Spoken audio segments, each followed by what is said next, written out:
Okay, so we're going to do that mid-back series. It's really difficult to try to isolate the lower trapezius without getting too much lat involvement from the latissimus dorsi. So what we're going to try now, isolate as best you can. Remember, the lower traps are going to draw the scapula down. So she slides the scapula down, keeps the head in position, and then keeping the elbows still. Okay, so we're in this position. It's a bit like a fork where your head is the middle prong. And then she's going to lift her hands and her forearms off the floor, but not move the elbows. The elbows are going to stay down. She's going to really try to slide her shoulder blades down. Why do you think I'm stroking her mid-back? Yeah, I'm just trying to draw her attention to the muscles that she's trying to work, the mid to lower traps, okay? And then gently down. Now you'll get some people who will have a really big lift, yet they won't feel anything at all, because it's difficult for beginners to connect the lower trapezius. Yet conversely, you get some people who just barely lift a centimetre, but they can still feel it. So just because the range of movement is big doesn't necessarily equate that they're going to feel it here. So we're going to do a few experiments. So Petra, oh, she's lying on the floor now, shouldn't feel anything at all here. She's not working at all. So she's going to slide the lower trapezius down, draw the scapula down, slide it down the back. Feel like the head's kind of reaching north, pushing away. So shoulder blades sliding down south. And then, keeping the elbows still, just raising the hand and the forearm. Try not to flick the wrist. Try to keep the wrist in line with the forearm. And we're just going to ask Petra if she feels anything here. Anything, nothing? I feel that I'm working, but not anyway. Not too much? Can you put like a number on it? Probably 5. A 5? Okay, a 5, and then gently. I'm not sure what I'm doing with my legs. No, just keep them short of the foot, try to relax them, yeah. And then gently down. So if she can feel it, but let's assume she hadn't felt it, or it was a 2. So then we could lift the whole elbow, and then draw the elbows into the waist, and then obviously it's involving the lats here. But if she couldn't feel anything, then involving the lats, because the lower traps will still be working, is another option. So she should feel it maybe a bit more intense there, yeah, because there's lat involvement there. But ideally, we try not to involve the lats because they're not involved in scapular stability. So let's bring the arms back again. But if she could feel nothing, then that would be an option. What she could also do is just raise the forearms, slide the shoulder blades down, raise the forearms. So I'm now going to ask you, Petra, just to raise the head maybe an inch, double chin. So kind of, yes. And I call it like a pigeon head, because often people will lift like that. Let's just give it a double chin. Do you feel anything more there? Yep. Can you put a number on? Probably gone up to 6. 6? Mm-hmm. Okay. And then gently down. Lovely. Now if Petra couldn't feel anything, or if it was still a 2 or a 3, do you see how her head was in line with the spine there? Okay? So I could do this, okay? So whether you're in a sort of more of a diamond position with the hands, or whether the hands are out here, often when the hands are in a diamond position, clients sometimes get a nerve stretch going through here. And not that that's wrong, it's just sometimes distracting from the work in the lower traps. So she can have her hands in or her hands out, but let's just try a little experiment. So we've kept her head in line, okay? So we're trying to minimise the lat involvement by taking out the arms, because whenever the arm comes in, it involves the lats. So we really want to target the lower traps. So she's going to slide her shoulders down. She's going to lift her head up as she did before. And you can see the head's kind of in line with the spine. And is that about a 6 again? Yeah. Yeah? Okay. So just a little experiment then, just to see if we can get it any more in the lower traps. So Petra, can you just look at my hand? My hand's here, yeah? Keep the shoulders down, yes? And start just to there. Okay, so that's it, don't move the elbows.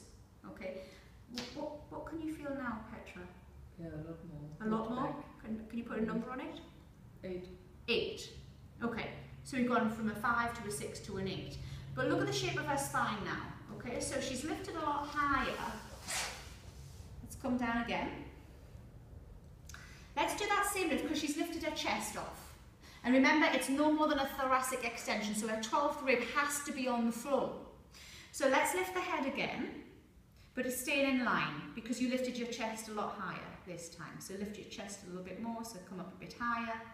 Okay, but don't move the head. So what would you feel there? Is it less? Is it For me, it's more? a bit more. So what would you say? Probably just gone up one notch. Can you put a number on it? It would be 9. Last time it was 8, so it would be 9.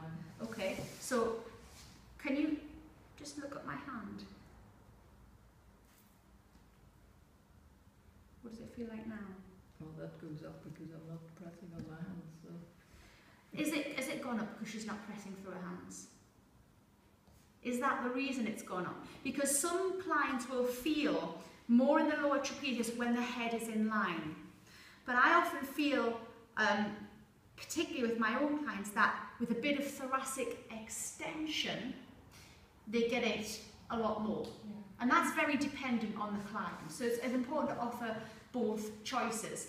So what my goal is, if I want her to extend the thoracic spine, because remember the thoracic spine is this shape, okay, convex, but if I want to try to get her to get as much extension as you're going to, it's very difficult to extend the thoracic spine when the head's in line, when you're looking down at the floor. So what I've tried to do is get her to look at my hand, and then obviously when she's looking at my hand, her eyes lift up. And remember, the body follows where the eyes go. So as the eyes lift up, the head, the chin follows. As the chin follows, the breastbone follows, and it's the breastbone lift that we want, because that's what gives the thoracic extension. And if you can lift the breastbone up, and maybe it's uncomfortable on the neck, then she could, because she's already got the lift. So all I want is that thoracic extension. It's hard to get when you're looking down. But if I've got her to look up, her chin's followed, her chest's followed, then she can draw the chin in. Not for neck problems if they've got any neck issues. So did you see that tool with my hand? So again, Petra, sort of drawing the scapula down, lifting the head up. And it's not just about throwing the head back. The purpose of lifting up is because we want to get the breastbone to follow. So look at my hand. Her eyes lift up, her chin lifts up, her breastbone lifts up. If I wanted to give a little bit of hands-on here, if you sort of experience, if the 12 ribs come off, put go lower, no, put your, yes, there. So my hand will go here because I don't want her 12th rib to come off. I might just, yeah, just pull the breastbone, yeah, up a little bit more, yes. And can you give that a number there, Petra? Yeah, that's gone up to 8 or 9. I can feel it lower down in the, I mean, yeah. Not in the lower back, but just here. I can feel my muscles working harder. Good. So lower traps end about here, bottom of the ribs. And then try to keep in that intensity, but actually bring the head more in line. So almost like a double chin. Can you still feel it the same intensity? It's gone up a bit, but further normally shoulder blades, I feel wider. Mid-traps as well? Mm-hmm. Good. So, gently come down. So she got the thoracic extension and then corrected the neck. Now let's go back to that original movement, which was not lifting the head at all, which is gently drawing down the scapula and just lifting the hands and the forearms. Now, can you feel it any more than you did when you first did it? My arms seem to ache more, but not. My mid-back is fine. What would you put a number on that mid-back? Mid-back is only about 4. 4? Can you lift and draw down a little bit, yeah? It goes up the higher these go up, obviously. So for you, the higher the arms, the bigger the pull here? Yeah. Yeah? So often if people can't feel their lower traps, it's good to have a little experiment, lift the head, have a bit of thoracic extension, because often what will happen is if they didn't get this at all in the first place, I know Petra you did initially, but if she, let's assume she hadn't, it was a 2, when she's done that initial lift with the head, the experiment we've just done, she's kind of found the lower traps, if you like, and then when she does this a second time, she should feel it more. I know she felt it in the first place, but if she didn't, she should feel it more now. And some clients, like I say, will feel it when their hands are off, some might need to lift their head off, some might need to bring the elbows in and involve a bit of lats. So we're just trying to get them to locate the lower traps, because remember what we said before, you know, almost 80% or so of the Pilates repertoire is in flexion.